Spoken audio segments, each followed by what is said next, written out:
সিনেমাতে তো ডেফিনেটলি কাজ করার ইচ্ছে আছে। যদি ভালো আমার ক্যারেক্টারটা সিনেমাতে আমি দেখি যে হ্যাঁ, এটা করলে আমার জন্য ভালো হবে। সাকিব খানের সাথে কাজ করা একটা ড্রিম।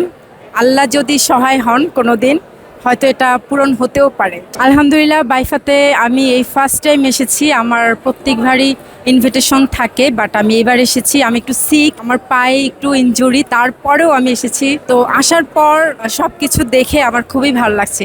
এনভায়রনমেন্ট দেখে আমার মুড চেঞ্জ হয়ে গিয়েছে। আমার এখন খুবই এনজয় করছি। আর সরি, এটা কোনো লাখ টাকার ড্রেস না, এটা হাজারের মধ্যেই সীমাবদ্ধ। এটা না বলি। বর্তমানে আমি ভিজুয়াল কাজ নিয়ে বিজি, নাটকে মিউজিক ভিডিও এসব করছি, টিভিসি অফিসে। সিনেমাতে তো ডেফিনেটলি কাজ করার ইচ্ছে আছে। যদি ভালো আমার ক্যারেক্টারটা সিনেমাতে আমি দেখি যে হ্যাঁ, এটা করলে আমার জন্য ভালো হবে, সেটা আমি করব, সেখানে আমি সিনেমাতে কাজ করব। আসলে আমি তো ওই পর্যায়ে যাইনি যে আমি এখনই নায়ক চুজ করব, বাট ডেফিনেটলি আমি চাই যে আমার চেয়ে সিনিয়র আর্টিস্ট অবশ্যই আমার সাথে থাকতে হবে। সাকিব খানের সাথে কাজ করা একটা ড্রিম। আল্লাহ যদি সহায় হন কোনোদিন, হয়তো এটা পূরণ হতেও পারে। আল্লাহর ইচ্ছে।